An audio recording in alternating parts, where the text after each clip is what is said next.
দাদা please vision খালি করে দিন, এখন ফটো সেশন অফ রাখুন প্লিজ। আমাদের থাকা দরকার। আজকে যে আমরা গীতা পাঠের যে অংশগ্রহণ করছি, আমাদের লক্ষ্য আমাদের ভগবান গীতানাথের জয় করা, আমাদের মনের ভিতরে জয়, সবাই মিলে গীতা মায়ের জন্য আমরা লড়াই আনছি। সেই লড়াই গীতাই আমাদের মূল মন্ত্র, গীতাই আমাদের সুস্থ গ্রন্থ, আমরা থাকবো। সবাই মিলেমিশে এই সুন্দর পরিবেশটাকে করা যায়। যারা যারা আসেন এই কর্মকর্তা, তাদের নিষ্ঠাভাবে একটু কাজ করবেন, এই আমার অনুরোধ। হরি ওম তৎসৎ। শ্রীমৎ সর্বাদূত সর্বানন্দ অবধূত মহারাজ, ভাগবত মহারাজ, শ্রীমৎ হিরণ্ময় গোস্বামী মহারাজ, শ্রীমৎ তপানন্দ। আমাদের থাকা দরকার। আজকে যে আমরা গীতা পাঠের যে অংশগ্রহণ করছি, আমাদের লক্ষ্য আমাদের ভগবান গীতানাথের জয় করা, আমাদের মনের ভিতরে জয়, সবাই মিলে গীতা মায়ের জন্য আমরা লড়াই আনছি। সেই লড়াই গীতাই আমাদের মূল মন্ত্র, গীতাই আমাদের সুস্থ গ্রন্থ, আমরা থাকবো। সবাই মিলেমিশে এই সুন্দর পরিবেশটাকে করা যায়। যারা যারা আসেন এই কর্মকর্তা, তাদের নিষ্ঠাভাবে একটু কাজ করবেন, এই আমার অনুরোধ। হরি ওম তৎসৎ। শ্রীমৎ সর্বাদূত সর্বানন্দ অবধূত মহারাজ, ভাগবত মহারাজ, শ্রীমৎ হিরণ্ময় গোস্বামী মহারাজ, শ্রীমৎ তপানন্দ গিরি মহারাজ, স্বামী প্রজ্ঞানন্দ সরস্বতী মহারাজ, স্বামী শ্রদ্ধানন্দ মহারাজ।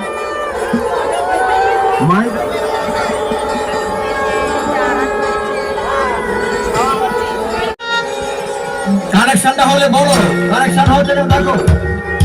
নিচে যারা আছে।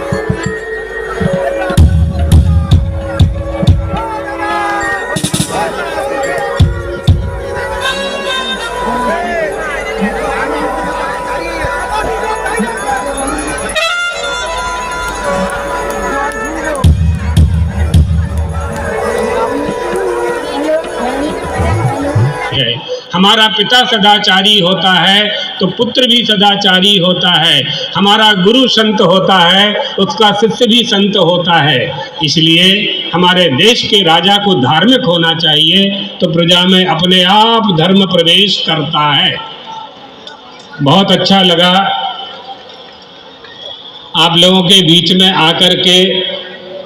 भगवान द्वारकाधीश और चंद्रमौलीश्वर और भगवत पादाद्य शंकराचार्य से आप सबके अभ्युत्थान की कामना करते हुए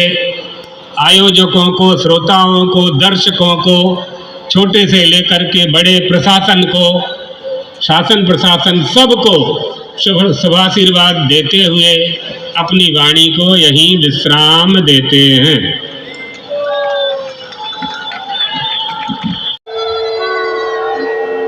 गीता पाठ অনুষ্ঠানে আমরা নিবেদন করছি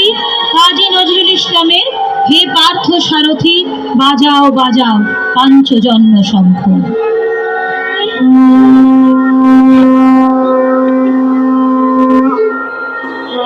সবাই একসঙ্গে গানটি গাইবেন, সবাই একসঙ্গে আর তো সারথি বাজাও বাজাও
এরপর আমাদের মূল অনুষ্ঠান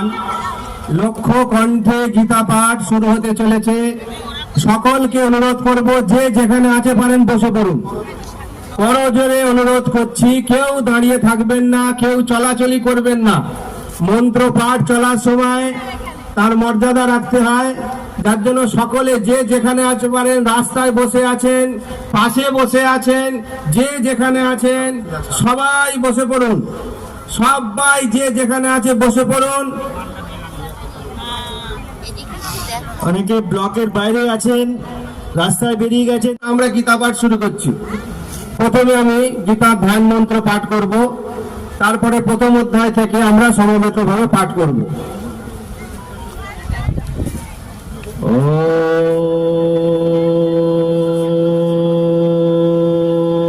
ওম শ্রী পরমাত্মনে নমঃ। পার্থায়। আচ্ছা, এখানে একটা ডিস্টার্ব হচ্ছে, তলার যারা পাঠ করবেন তাদের মাইকগুলো অন করা নেই।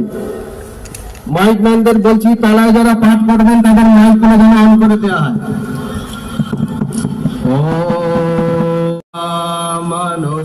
মনুসন্দধামে ভগবত গীতে ভবদ্বেষিণী।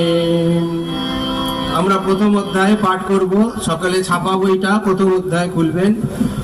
अर्जुन विषाद योग धृतराष्ट्र उवाच धर्मक्षेत्रे कुरुक्षेत्रे समावेतायुत्सवः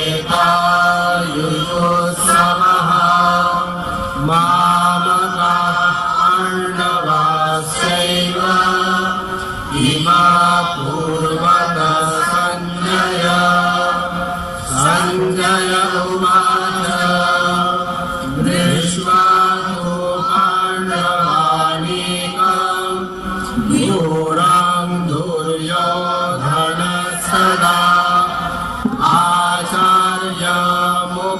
आचार्यमुखसंगम्य राजा वचनमब्रवीत्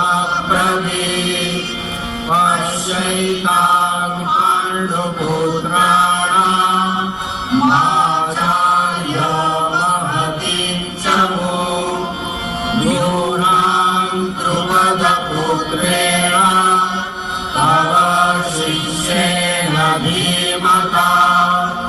अत्र शूरा महेश्वासा भीमार्जुनसमायुधि युयुधानो विराटश्च द्रुपदश्च महारथः कृष्णकेतुश्च कीनान आसीराजश्च वीर्यवान् पुरुजिन् कुन्तिभोजश्च शैव्यश्च नरपुङ्गवः युधामन्युश्च विक्रान्त उत्तमौजाश्च वीर्यवान् सौभद्रो द्रौपदेयाश्च सर्वा एव महारथाः अस्माकं तु विशिष्टाये आम्निबोधद्विजोत्तमा नायकामसैन्यस्य संघार्थं तान् ब्रवीमिते भवान् भीष्मश्च कर्णश्च भीमश्च समितिञ्जयः अश्वत्थामा विकर्णश्च सौमदत्ते जयद्रथः अन्ये च बहवः शूरा मदर्थे त्यक्तजीविताः नानाशस्त्रप्रहरणाः सर्वे युद्धविशारदाः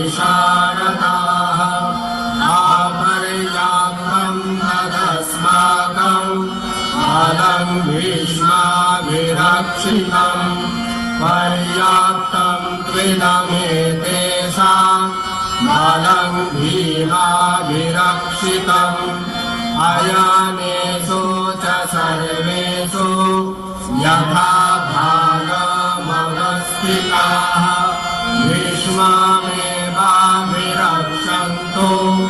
भवन्तः सर्व एव हि तस्य सञ्जनयन् हर्षं पुरो वृद्धः पितामहः सिंहनादं विनद्योच्चै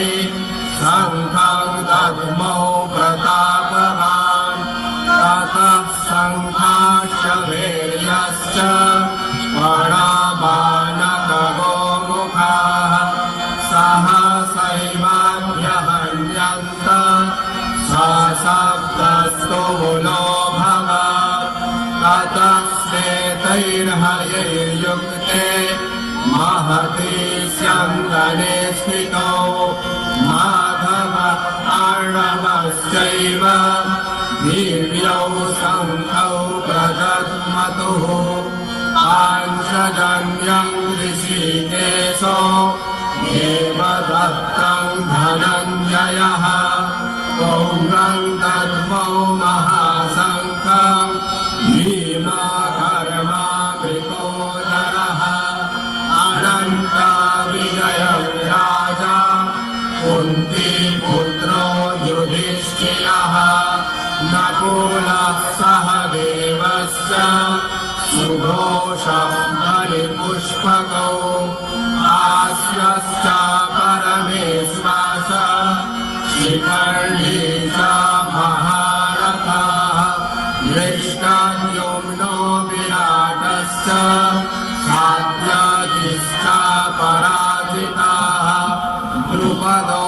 द्रौपदेयाश्च सर्वशः पृथिवीपते सौभद्रश्च महाबाहो शङ्खां दद्मो पृथक् पृथक् साघोषो धार्तराष्ट्राणां हृदयानि व्यदारयत् नभश्च पृथिवीं चैव तुमूलोऽभ्यनुनादयन् अथ व्यवस्थितां दृष्ट्वा धार्तराष्ट्रान् कपिध्वजः प्रवृत्ते शस्त्रसम्पाते धनुरुद्यम्य पाण्डवः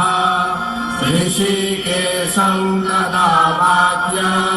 निगमाहो महीपते अर्जुन उवाच सेनयोरुभयोर्मध्ये रथं स्थापयाम्यच्युत यावदेता निरीक्षेऽहं यद्धूपामानवस्थितान् तैर्मया सह योद्धव्यमस्मिन् रणसमुद्यमे योत्स्यमानानवेक्षेऽहं य एतेऽत्र समागताः धार्तराष्ट्रस्य दुर्बुद्धे युद्धे प्रियचिकीर्षवाः सञ्जय उवाच एवमुक्तो ऋषिकेशो गुणाकेशेन भारत सेनयोरुभयोर्मध्ये स्थापयित्वा रथोत्तमम् भीष्मद्रोण प्रमुखतः सर्वे दीक्षितान् उवाच पार्थ पश्यैतान् समवेतान् कुरुनिति तत्रा पश्यत् स्थितान् पार्थ इक्रीनथ पितामहान् आचार्यान् मातुलान् भ्रातॄन् पुत्रान् पौत्रान् सतीं सदा स्वसुरान् सुहृदाश्चैव सेनयोरुभयोरपि तान् समीक्ष्य स कौन्तेय सर्वान् बन्धूनवस्थितान् कृपया परया विष्णो निषीदन्ति नभब्रवीत् अर्जुन उवाच दृष्ट्वेमान् स्वजनान् कृष्ण युयुत्सोन् समवस्थितान् शीलन्ति मम गात्राणि मुखं च परिशुष्यति वेपथुश्च शरीरे मे रोमहर्षश्च जायते काण्डिमांसं सदेहस्तात् वक्षैव परिदह्यते न च शक्नोम्यवस्थातुं भ्रमतीव च मे मनः निमित्तानि च पश्यामि विपरीतानि केशव न च श्रेयोनुपश्यामि अथवा स्वजनमाहवे नानांशे विजयं कृष्ण न च राज्यं सुखानि च किं नो राज्येन गोविन्द किं भोगैर्जीवितेन वा येषामर्थे काङ्क्षितं नो राज्यं भोगा सुखानि च तानिमेव स्थिता युद्धे प्राणां त्यक्त्वा धनानि च आचार्याः पितरः पुत्रास्तथैव च पितामहाः मातुलः श्वशुरा पौत्रा स्याला सम्बन्धिनस्तथा एतान्न हन्तुमिच्छामि घ्नतोऽपि मधुसूदन अपि त्रैलोक्यराज्यस्य हेतुः किं नो महि कृते निहत्य धार्तराष्ट्रान्न का प्रीतिः स्यात् जनार्दन पापमेव स्वयेदस्मान् अद्वैतानाततायिनः तस्मान्नर्हा वयं हन्तुं धार्तराष्ट्रान् समाङ्गवान् स्वजनं हि कथं हत्वा सुखी न स्याम माधव यद्यप्येते न पश्यन्ति लोभोपहत चेतसाः कुलक्षयकृतं दोषं मित्रद्रोहे च पातकम् कथं नाज्ञेयमस्माभिः पापादस्मानिवर्तितुम् कुलक्षयकृतं दोषं प्रपश्यद्भिर्जनार्दन कुलक्षये प्रणश्यन्ति कुलधर्मः सनातनाः धर्मे नश्ये कुलं कृष्ण मधर्मोऽभिभवत्युत अधर्माभिभवात् कृष्ण प्रत्युष्यन्ति कुलस्त्रियः स्त्रीषु दुष्टासु वार्ष्णेय जायते वर्णसङ्करः शङ्करो नरकायैव कुलघ्नानां कुलस्य च पतन्ति पितरो ध्येषां लुप्तपीडोदकक्रियाः दोषैरेतैः कुलघ्नानां वर्णसङ्करकारकैः उत्साद्यन्ते जातिधर्मः कुलधर्माश्च शाश्वताः उत्सन्ना कुलधर्माणां मनुष्याणां जनार्दन नरके नियतं वासो भवतीत्युश्रुमा अहो गत महत्पापं कर्तुं व्यवसिता वयं यद् राज्यसुखलोभेन हन्तुं स्वजनमुद्यताः यदि मामप्रतीकारमशस्त्रं शस्त्रपाणयाः धातराष्ट्रारणे हन्योस्तन्मे क्षेमकरं भवेत् सञ्जय उवाच एवमुक्त्वार्जुनः सङ्ख्ये रथपस्थ उपाविशत् विसृज्य सशरं चापं शोकसंविघ्नमानसः ॐ तत्सदिति श्रीमद्भगवद्गीतासु उपनिषत्सु ब्रह्मविद्यायां योगशास्त्रे श्रीकृष्णार्जुनसंवादे अर्जुनविषादयोग नाम प्रथमोऽध्यायः। শঙ্খনাদ করুন সবাই, সবাই মিলে শঙ্খনাদ করুন, সবাই শঙ্খনাদ করুন।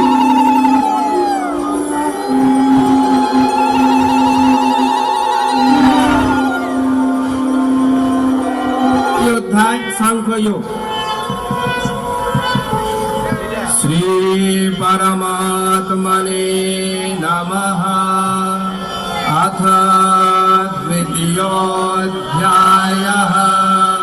साङ्ख्ययोग।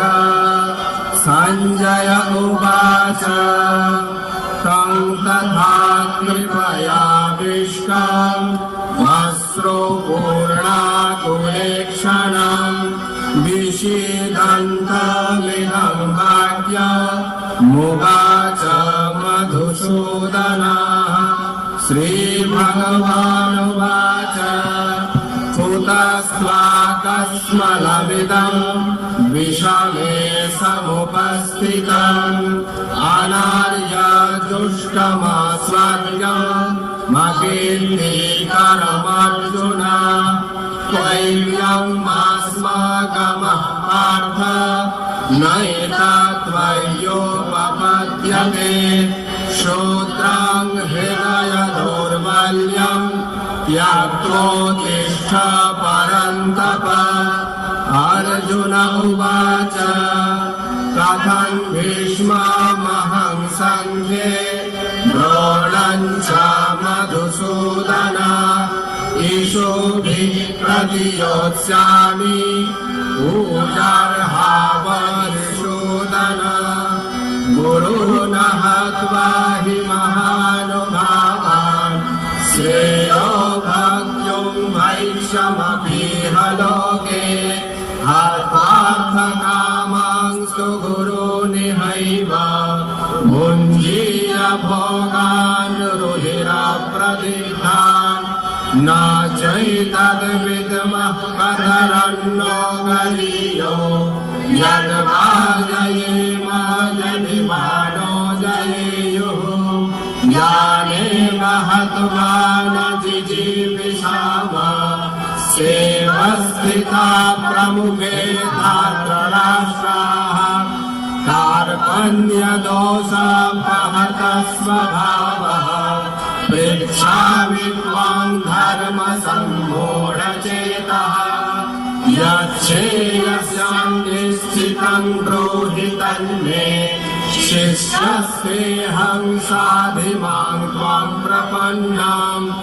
न हि प्रपश्यामि ममापनोद्यात् यच्छोकमुच्छोषणमिन्द्रियाणाम् अवाप्य भूमावसपत्नमृद्धम् राज्यं सुराणामपि चाधिपत्यं संजय उवाच एवमुक्त्वा ऋषिकेशं गुणाकेशः परन्तपः नायोत्स्य इति गोविन्द मुक्त्वा तुष्टिं बभूवः तमुवाच ऋषिकेश प्रहसन्निव भारत सेनयोरुभयोर्मध्ये निशीदन्तमिदं वचः श्रीभगवानुवाच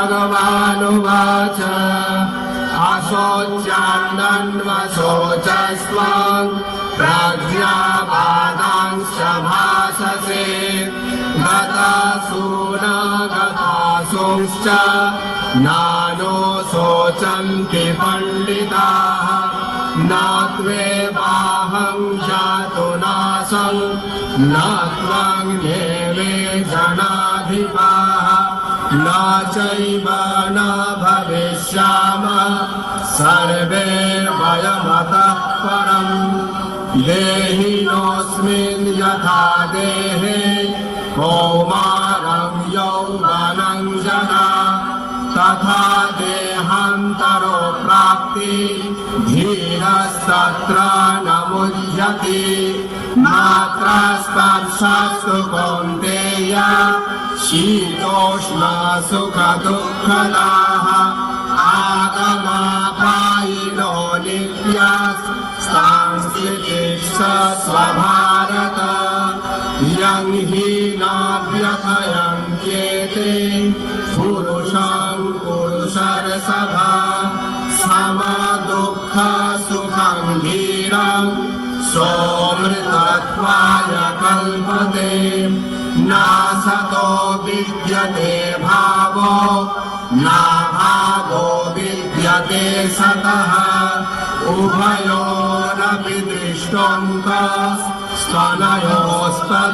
दृष्टोऽन्तस्तनयोस्तत्त्वदर्शिभिः अविनाशी तु तद्वृद्धि येन सर्वमिदं ततं विनाशमव्ययस्यस्य न कश्चित् कर्तुमर्हति अन्तवन्त इमे देहा नित्यस्योक्ता शरीरिणः अनाशीनो प्रमेयस्य तस्माद्युध्यस्व भारत य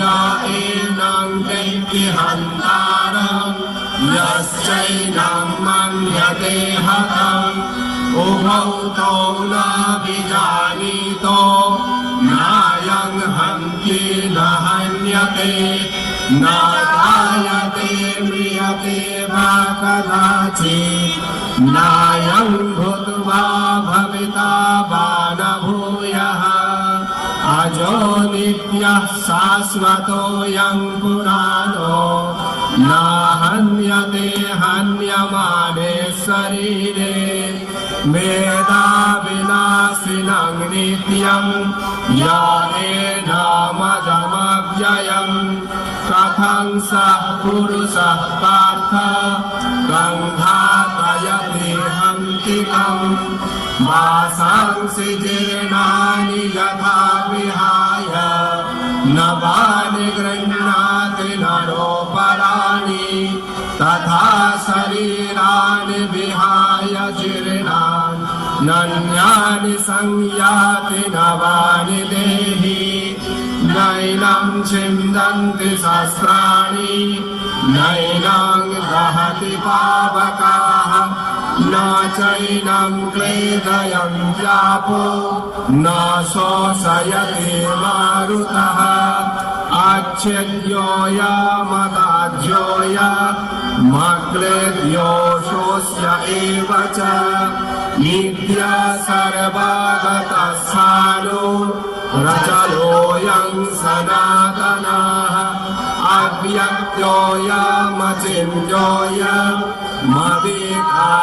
अव्यक्तोऽयमचिन्त्योऽयमविकार्योऽयमुच्यते तस्मादेवं विदित्वैनं नानुशोचितुमर्हसि अथ चैनं नित्यजातं नित्यं वा मन्यसे मृतं तथापि त्वं महाबाहो नैनं शोचितुमर्हसि जातस्य हि ध्रुवो मृत्युः ध्रुवं जन्म मृतस्य च तस्मादपरिहार्येऽर्थे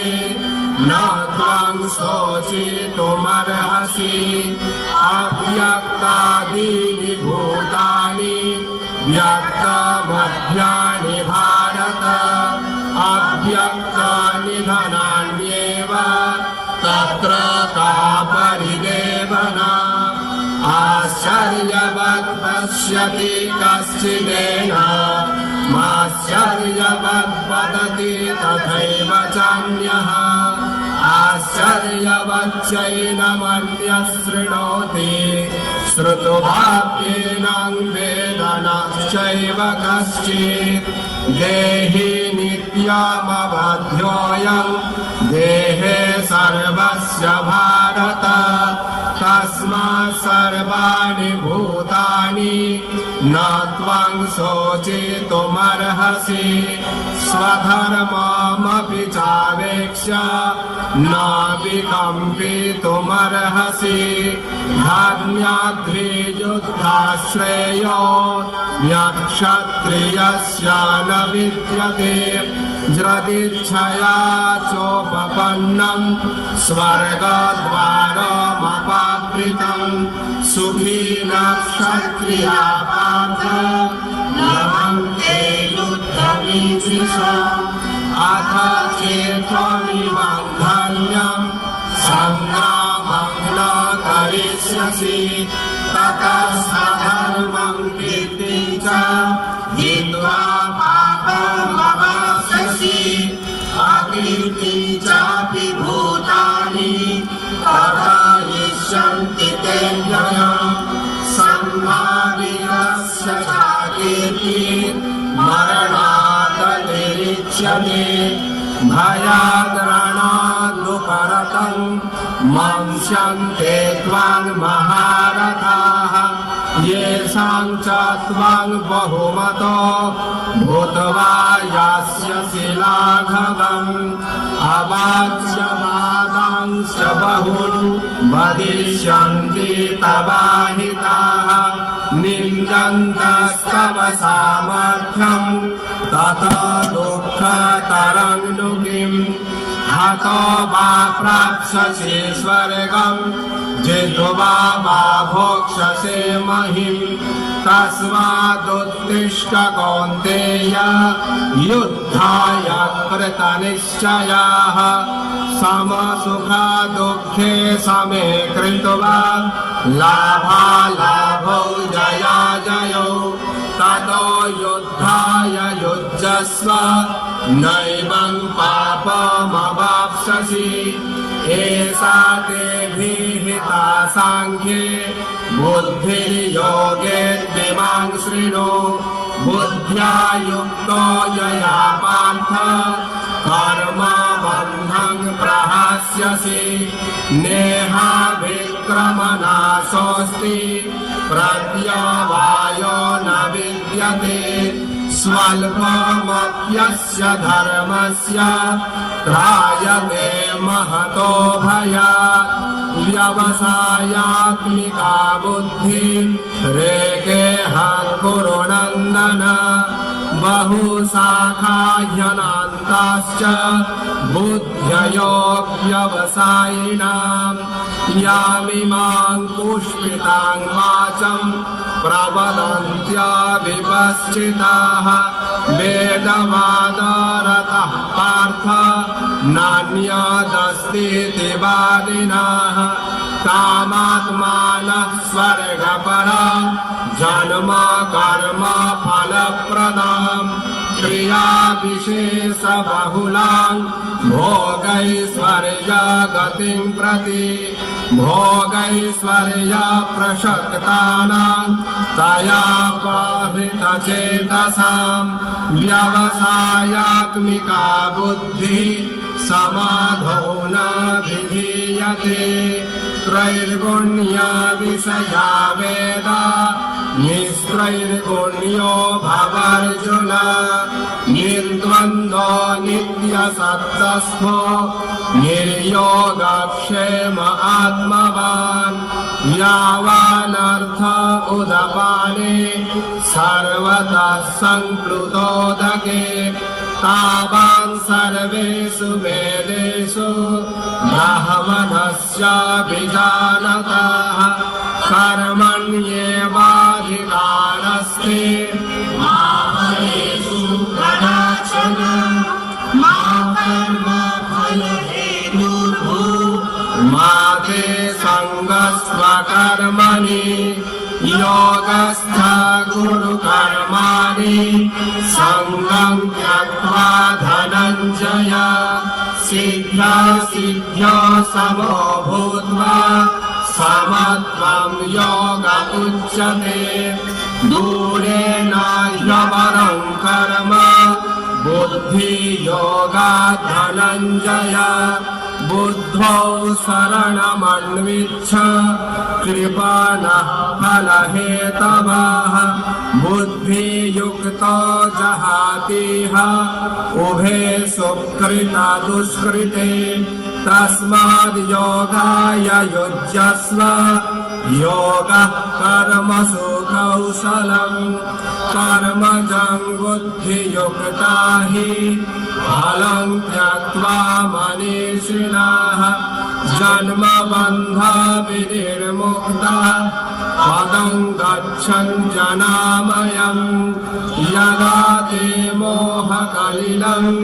बुद्धिर्व्यतितरिष्यति तदा गन्तासि निर्वेदं श्रोतव्यस्य श्रुतस्य च श्रुतिभिः प्रतिपन्नाति यदा स्थास्यति निश्चला समाधावचना बुद्धिः तदा योगमवाप्स्यसि अर्जुन उवाच शिलाप्रज्ञस्य का भाषा समाधिस्थस्य केशव स्थितधिं प्रभाषेत किमासीत व्रजेत किम् श्रीभगवानुवाच प्रजहाति यदा कामान् सर्वान् पार्थो